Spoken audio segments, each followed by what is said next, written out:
Saudara, KPJ Johor merupakan rumah sakit spesialis asal Malaysia yang sudah dikenal oleh masyarakat Indonesia, yang tentunya menangani gangguan kesuburan dan bayi tabung atau IVF. Dilengkapi dengan teknologi canggih dan didukung oleh tenaga ahli, KPJ Johor memberikan layanan medis terbaik dalam menangani pasien. Lantas, bagaimana penanganan infertilitas atau gangguan kesuburan di KPJ Johor? Selengkapnya akan kita bahas selama 30 menit ke depan bersama saya Winda Anggreni, hanya di Bincang Kita.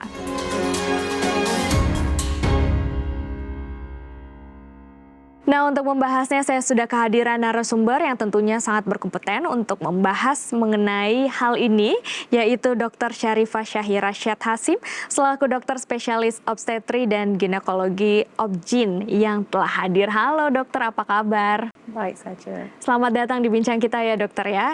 Baik, dokter boleh dijelaskan apa sih sebenarnya bayi tabung, obstetri, dan ginekologi itu? Obstetrics itu ialah kepakaran di mana kita menjaga ibu yang hamil semasa kehamilan dan juga semasa proses kelahiran. Ginekologi pula ialah pengkhususan di mana doktor menjaga kesihatan kaum wanita. Dan bayi tabung ialah proses infertility atau IVF tu proses di mana kita membantu pasangan untuk hamil yang tak bisa hamil secara naturally. Tapi apa yang menginspirasi dokter Syarifah akhirnya mengambil spesialis di bidang obstetri, ginekologi, dan IVF atau bayi tabung? Ada banyak sangat reasons, banyak sangat sebabnya, tapi saya share beberapa. Yang pertama sekali ialah saya sudah buat kerja ni daripada tahun 2003, jadi sudah lama. Masa tu memang kurang ramai doktor wanita yang spesialis dalam bidang ini. Jadi saya suka the interaction dengan pesakit wanita yang cewek, so that is nice. Yang kedua, obstetrics, gynecology dan juga IVF ada banyak skill set. So, sebagai seorang doktor, saya bisa ubati pesakit dengan ubat-ubatan. Kemudian ada big part di mana saya perlu melakukan operasi. And then at the end pula, kalau yang tak bisa hamil pun saya bisa bantu. Jadi dia sangat satisfying. That is the reason atau sebab saya memilih untuk menjadi pakar obstetrics, gynecology dan bayi tabung. Dapat membantu ibu hamil ya tentunya. Pasangan. Dan juga pasangan tentunya. Yes. Jadi yang specialnya bila kita mula berbincang pasal untuk hamil pula, dia bukan membantu perempuan sahaja, malahan pria juga. Jadi to me is very special. Tak ada lagi specialty lain dalam medicine di mana saya bisa campur-campurkan semua ini. Jadi pasangan suami istri dapat dibantu. Yes. Kemudian apa kemajuan atau terobosan dalam IVF atau bayi tabung yang pernah dokter rasakan nih? Jadi IVF ni dia teknologi yang sudah lebih daripada 40 tahun. Memang banyak sangat innovation, new technology dalam masa 40 tahun ini. Tetapi yang saya rasa special, ada dua yang saya nak berkongsi dengan pesakit atau dengan orang umum. Yang pertama ialah kita biasa mungkin pernah dengar penyakit seperti contoh thalassemia. Thalassemia itu pesakit di mana orang itu memerlukan gantian darah atau transfusi darah dengan kerap. Jadi kesihatannya tak bagus, kualiti hidupnya rendah. Jadi pesakit yang ada penyakit disebabkan oleh masalah genetik, sekarang ini kita bisa memilih janin itu yang tak ada penyakit itu. Jadi kita boleh berikan pasangan itu anak yang tak ada penyakit yang serius. So to me, that's very special. Sangat special. Lalu pendekatan apa nih terhadap perawatan dan juga dukungan pasien selama proses bayi tabung atau IVF ini? Jadi pesakit yang hadir ke hospital kita yang meminta bantuan, katakan dia mahu IVF, biasanya kami atau saya akan mula evaluasi semula, periksa, kemudian baru decide. Tak semestinya semua orang yang mahu IVF perlukan IVF. Kadang-kadang ubat atau operasi aja sudah selesai masalah tak bisa hamil. Kemudian kalau perlukan IVF, biasanya proses itu mengambil masa in total 4 minggu. Jadi dalam 4 minggu tu ada banyak perjumpaan antara pesakit dengan pihak kami, antara 5 hingga 6 kali untuk completekan prosesnya. Lalu kemudian Dokter Syarifah, apakah ada miskonsepsi nih terkait dengan bayi tabung itu sendiri atau IVF yang Anda temui selama ini dan bagaimana cara mengatasinya? Sebenarnya banyak, tetapi yang tak berbeza sudah bertahun-tahun ialah ramai orang bersangka kalau bayi yang lahir dari proses IVF lebih banyak cenderung mendapat kecacatan atau sindromi atau ibunya lebih mudah gugur. Tapi sebenarnya tiga-tiga itu tak betul, tak benar pun. Biasa aja, sama saja seperti hamil macam biasa. Lalu bagaimana caranya untuk menyosialisasikan, mengatasi miskonsepsi tersebut, dokter? Saya rasa seperti contoh macam bincang kita. Jadi just awareness, perbualan di public, dan masa konsultasi tu kalau ada apa-apa soalan untuk pihak doktor, tanya sahaja. Tak ada soalan yang kita rasa soalan itu tidak penting. Tanya, nanti kita boleh explain lah. Oke, lalu kemudian terkait dengan masalah kesuburan, itu kan tidak hanya terjadi pada wanita saja, tapi infertilitas juga terjadi pada pria. Betul seperti itu, dokter? Mungkin boleh dijelaskan. Yes, betul. Jadi biasanya kita fikir kalau tak bisa hamil, nanti yang pasangan wanita aja yang biasa diperiksa. Tapi hampir 40% hingga 50% masalah pasangan tidak bisa hamil adalah asalnya daripada pihak pria. Oke. Ya, so bila kita dulu traditionally kita akan periksa pihak wanita tu sekomplit yang mungkin, baru kita periksa pihak pria. Tapi sekarang tidaklah, kita langsung periksa dua-dua sekali. Jadi ternyata tidak hanya wanita tapi juga pria ya yang bisa mengalami masalah kesuburan seperti itu. Lalu bagaimana cara mengatasinya ketika terjadi infertilitas pada pria, dokter? Dia bergantung kepada beberapa punca. Kalau dulu, seperti contoh, kalau enggak ada sperma, enggak bisa ada treatment lagi dah. Tapi kalau spermanya kurang, seperti contoh, kita akan tengok masalah kesihatan yang lain, make sure dia punya lifestyle tu sihat. Kalau ada diabetes, seperti contoh, kita treat. Kalau enggak ada sperma, sekarang ada macam-macam cara kita bisa beri ubat, buat operasi untuk dapatkan sperma untuk pastikan pasangan tu sekurangnya bisa mencuba bayi tabung. So banyak steps untuk membantu pria yang ada masalah fertility. Apa yang kemudian menjadi faktor pria tersebut mengalami infertilitas atau masalah kesuburan, Dokter Syarifah? Mungkin boleh dijelaskan. Saya rasa bila kita fikir mengenai pria nggak bisa, pasangan tak bisa hamil, kita perlu tengok kepada umur.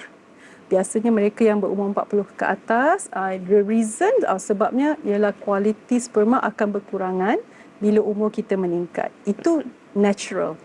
Kemudian yang kita nampak sekarang ni dalam golongan muda pula, kualiti sperma itu berkurangan kerana lifestyle, seperti contoh berat badan yang tinggi ataupun masalah seperti kencing manis, dan juga penggunaan testosteron dan juga protein suplemen. Itu menjadi masalah sekarang ni untuk golongan yang muda.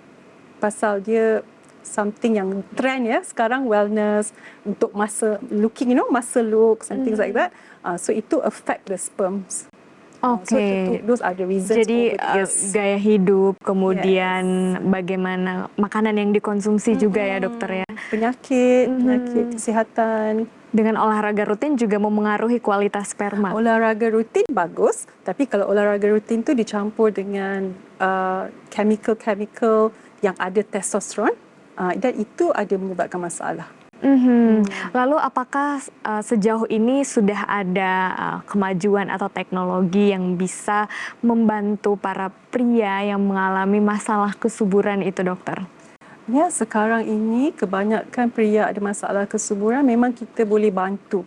Ada macam saya explain tadi, ada sesetengah bisa dengan ubat, ada sesetengah dengan injection hormon, ada sesetengah memerlukan operasi untuk kita mendapatkan sperma. And then di lab sendiri, di dalam laboratorium pun ada teknik-teknik baru di mana kita boleh mencari sperma yang sihat untuk menjadikan janin di dalam lab. Lalu kemudian apa sebenarnya yang menjadi penting deteksi dini untuk mengetahui bahwa seseorang tuh mengalami gangguan kesuburan gitu dokter? Bagaimana cara untuk mendeteksi dini? Jadi kalau udah cuba untuk hamil bersama pasangan, udah 12 bulan, so 1 year, dan frequent intercourse, maknanya hubungan bersama isteri tu suami isteri hubungannya kerap, 12 bulan masih tidak hamil, itu tanda-tanda yang selalunya memang ada masalah. Jadi at that point saya nasihatkan berjumpa dengan doktor untuk pemeriksaan pihak isteri dan juga suami. Jadi ketika sudah 1 tahun kemudian belum memiliki keturunan, padahal tidak menunda, itu sebaiknya harus diperiksakan. Itu macam red flag untuk pemeriksaan lebih lanjut. Itu kan kemudian masalah ketidaksuburan pria ya. Bagaimana kemudian dengan wanita, apa nih yang menjadi faktor-faktor terjadinya masalah ketidaksuburan pada wanita, dokter? Okey, wanita banyak kalau mungkin tidak ada telur yang matang, jadi tidak ada ovulasi, mungkin ada masalah di fallopian tube atau indung telurnya ada kista atau endometriosis. Jadi ada beberapa penyakit yang boleh menyebabkan susah untuk pihak wanita hamil. Lalu kemudian mungkin dari Dokter Syarifah ada saran atau pesan kepada pemirsa untuk bisa mendapatkan buah hati atau keturunan, atau yang saat ini sedang menjalani proses bayi tabung, dokter? Pesanan saya kalau sudah mencuba tapi tak hamil, jangan segan, jumpa doktor. Kadang-kadang lebih bagus kita tahu awal ada masalah, pasal lebih awal, umur lebih muda, apa-apa ubat ataupun steps yang kita usahakan, kemungkinan berjaya itu lebih tinggi. Untuk pasangan yang melalui bayi tabung, saya punya pesanan ialah cuba cari cara untuk relaxation techniques. So find things yang can relax your mind a bit, kerana proses itu agak stressful untuk pasangan.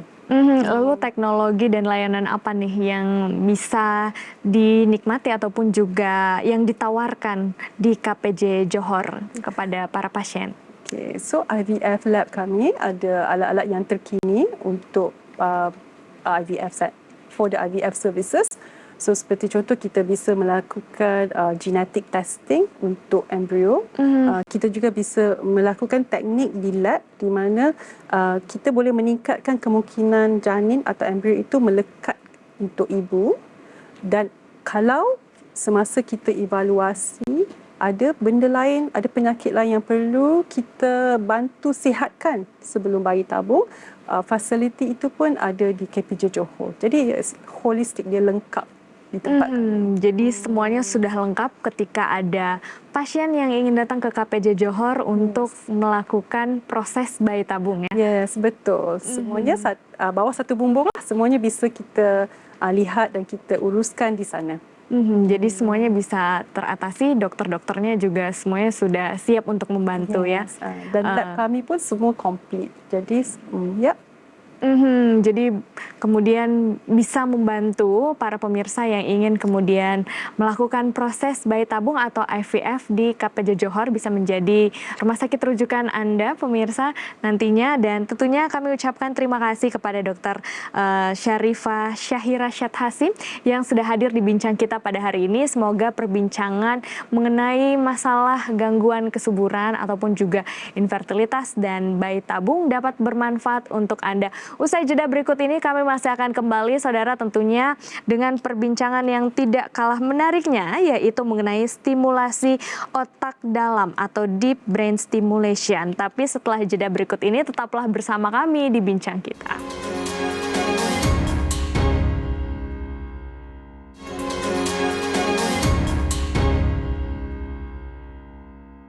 Terima kasih Anda masih bersama kami di bincang kita, saudara. Deep Brain Stimulation (DBS) atau stimulasi otak dalam adalah metode operasi pemasangan implan di otak untuk menstimulasi sel saraf. Seperti apa prosedurnya dan bagaimana pengaruhnya terhadap pasien? Untuk membahasnya saya sudah kehadiran narasumber Dr. Sharon Casilda Theophilus yang merupakan dokter spesialis otak dan saraf dan juga merupakan dokter spesialis otak dan saraf wanita pertama di Malaysia. Halo dokter, apa kabar? Hello Linda, kabar baik and I'm happy to be here today. Oke, selamat datang di bincang kita ya Ya. dokter ya. Mengenai deep brain stimulation atau stimulasi otak dalam. Sebenarnya ini apa sih dokter, boleh dijelaskan kepada pemirsa? Ya, seperti Winda berkata tadi, deep brain stimulation ini atau stimulasi otak adalah kita meletakkan elektrod ke dalam otak.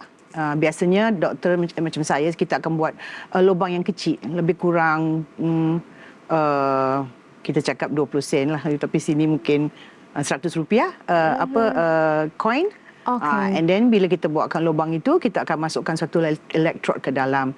Dan elektrod ini akan melepaskan cas elektrik. And kita akan target trigger struktur dalam otak. Struktur ini adalah daerah yang mengawal gerakan kita. So itulah fungsi sebenarnya, dan setelah itu benda itu akan disambung ke suatu baterai yang kita akan letak di bawah kulit kita di dada, dan baterai ini akan dirangsang bila perlu untuk mengeluarkan cas elektrik dalam otak. Oke, kondisi pasien seperti apa sehingga harus menjalani stimulasi otak dalam ini, Dr. Sharon? So seperti saya berkata tadi, elektrod ini adalah digunakan untuk merangsang struktur di dalam otak yang mengawal gerakan.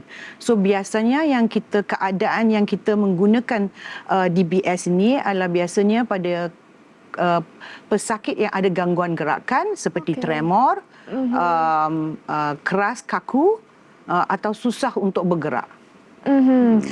Kemudian bagaimana kemajuan apa stimulasi otak dalam yang telah Anda saksikan selama ini, selama karir Anda, dan bagaimana pengaruh dan hasilnya terhadap pasien?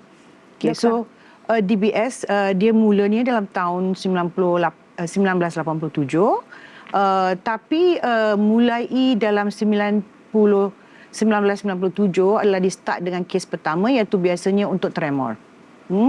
Dan setelah itu dia beranjur kepada Parkinson, tapi Parkinson yang tremor.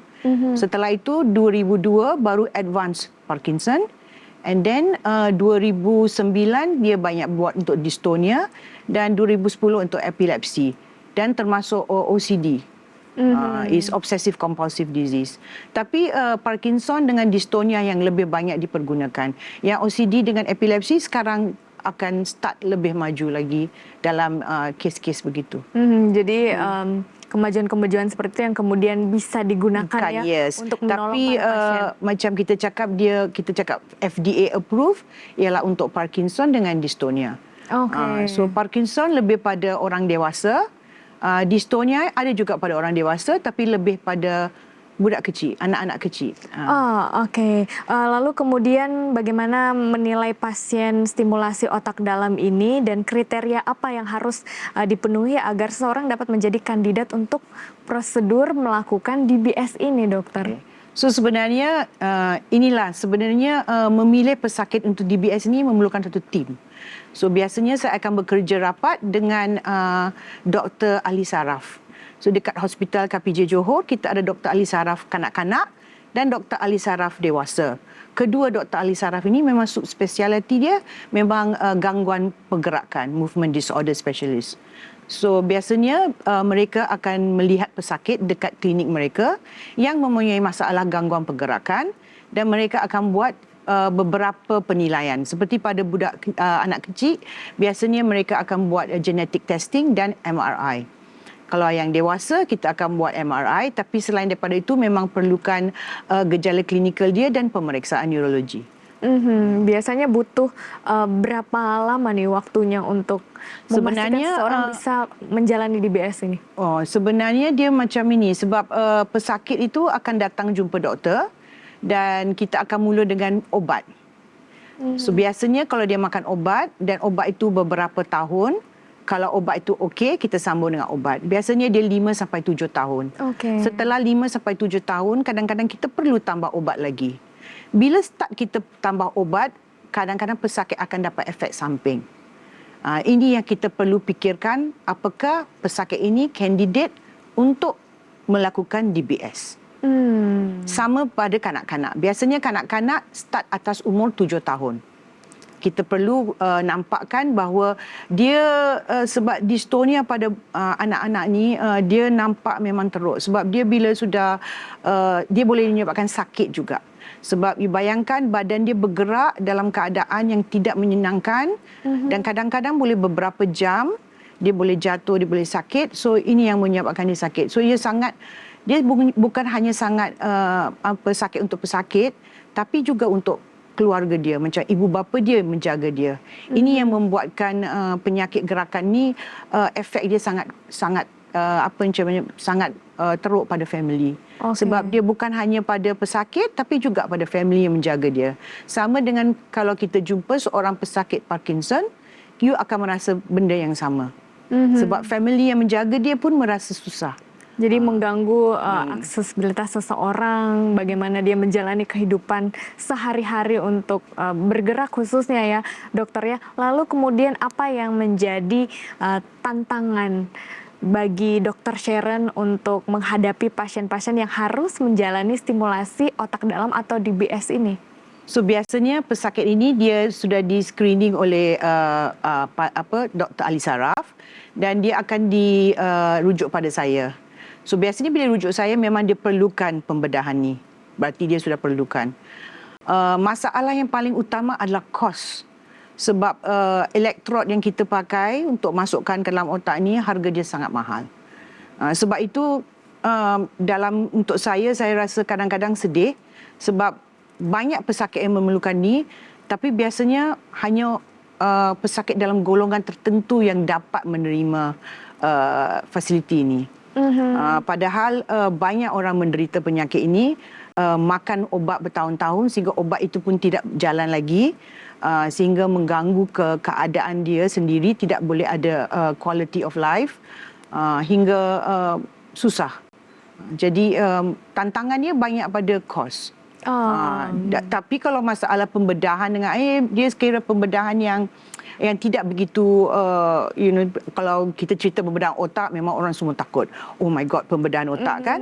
Tapi kalau ni sebab pembedahan dia kita hanya buat suatu macam sangat kecil kira ini twist drill, small incision, and then bila kita masukkan rod tu kat dalam semua, and then dia actually tidak begitu banyak efek dia lah, tapi masalah dia lebih pada kos dia.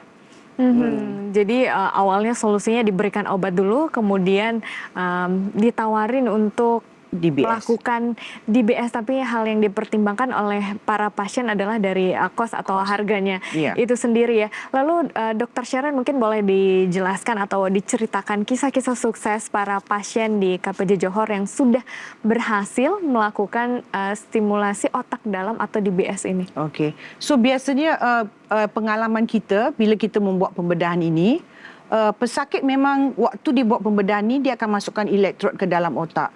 Dan waktu dia masukkan elektrod dalam otak, pasien memang kadang-kadang kita akan berhentikan obat dia. So kita boleh lihat kalau dia ada perubahan. Terus bila kita buat pembedahan dia. So nampak. So ahli Dr. Saraf dia akan buat testing dia, dan bila kita masukkan dia akan cakap, oh inilah struktur yang kita nak mengganggu untuk mengeluarkan cas dia. Jadi bila kita keluar electric charge di situ, kita nampak pesakit punya tremor akan berhenti. Dan kita tahu, atau gerakan abnormal dia akan berhenti. Berarti kita tahu, oh kita sudah pada tempat yang betul. So kita tahu, this is sudah right. And then pesakit memang obat dia kita boleh kurangkan. Tapi memang dia tidak berhentikan obat, tapi kita kurangkan. So mungkin dia makan obat, mungkin tak perlu makan 4 ke 5 kali sehari, mungkin sekali atau 2 kali sehari, dan dia boleh continue dengan keadaan hidup dia yang seperti biasa. Tapi sudah banyak pasien-pasien yang menjalani DBS ini dan kemudian berhasil dan tertolong, dokter. Sebab kalau yang paling terkenal saya rasa mungkin Winda kenal ialah Michael J. Fox. So dia kena pada umur yang muda. So you bayangkan kalau you kena Parkinson pada umur 30-an atau 40-an, berapa lama you mau makan obat dan berapa lama you rasa obat ni tidak akan berefek lagi. So kita kena ada rancangan untuk apa untuk depan dia. So seperti dia masih boleh melakukan keadaan hidup yang seperti orang normal walaupun umur dia sudah 50-an. Apa kemudian manfaat yang dirasakan oleh para pasien setelah melakukan stimulasi otak dalam atau DBS ini, dokter? So Windah, yang nampaknya bukan pada pesakit saja, Oke. pada keluarga. Especially bila kita cerita terutama pada kanak-kanak. Bila kanak-kanak melalui ini, dia membuatkan bukan saja kanak-kanak itu baik, sebab kanak-kanak kadang-kadang dia kecil, dia dah lahir. Dia mungkin tidak tahu, tapi dia family dia yang menjaga dia. Berarti ibu bapa dia boleh start melalui hidup yang normal lagi. So memang you nampak bukan satu pesakit yang baik. Kita cakap DBS ini bukan kita mengobati satu orang, kita mengobati sekampung. Oke, jadi bisa hidup normal kembali Yes, setelah dan melakukan semua orang DBS. yang diefek oleh itu pun boleh balik kembali pada hidup Lalu, normal. Dr. Sharon, bagaimana Anda tetap mendapat informasi tentang perkembangan terkini dalam bedah saraf dan juga stimulasi otak dalam ini, dan bagaimana pengetahuan ini bermanfaat bagi pasien Anda? So, sebagai seorang doktor, kita tahu ilmu doktor itu dinamik. Dia tidak berhenti apa yang kita belajar 20 tahun yang lalu. Dia terus berubah. So, yang kita perlukan banyak membaca, banyak ikut perkembangan terkini, conference, workshop, dan semua ini membantu kita untuk lebih menambahkan ilmu kita dalam pemberian servis kita pada pesakit. Lalu kemudian mungkin ada nasihat dari Dr. Sharon kepada para pemirsa ataupun juga keluarga atau calon pasien mungkin yang akan menjalani stimulasi otak dalam ini. Yang saya nak bagi tahu pada yang ingin melalui DBS ini, bahawa memang kita perlukan ni sebab kita tidak perlu hidup dengan masalah tremor atau jalan yang susah atau gerakan susah ini. Seperti sebab saya sendiri, bapa saya dulu ada Parkinson. So saya tahu efek dia pada kita sebagai seorang yang perlu menjaga dan pesakit itu sendiri. So kita tidak perlu melalui penderitaan itu. Kita boleh perbaiki hidup kita and be happy together. Oke, dan melakukan DBS itu aman ya, Dr. Sharon ya. Yeah. Baik, terima kasih Dr. Sharon sudah hadir pada hari ini, dan juga saya ingin menginformasikan kepada Anda, saudara, sebelumnya tadi kita juga sudah membahas mengenai infertilitas, masalah ketidaksuburan, dan juga bayi tabung bersama Dr. Syarifah dari KPJ Johor. Terdapat paket-paket ataupun juga tawaran spesial khusus untuk pemirsa, yaitu paket IVF atau bayi tabung, fertility check, dan juga screening di Rumah Sakit Spesialis KPJ Johor, screening untuk pasangan, kemudian screening untuk pria dan wanita, dan fasilitas yang bisa Anda dapatkan adalah mungkin Anda dari luar Johor datang ke Johor, ini ada fasilitas antar jemput bandara dari Rumah Sakit KPJ Johor. Untuk informasi lebih lengkapnya silakan Anda melihat di layar kaca Anda, sudah ada nomor WhatsApp yang bisa Anda hubungi, kemudian juga Anda bisa mengunjungi Instagram, Facebook, ataupun juga TikTok dan media sosial dari KPJ Johor. Dan terima kasih saudara atas kebersamaan Anda pada hari ini. Semoga perbincangan ini dapat bermanfaat untuk Anda, dan saya Winda Anggrini pamit undur diri. Terima kasih dan sampai jumpa.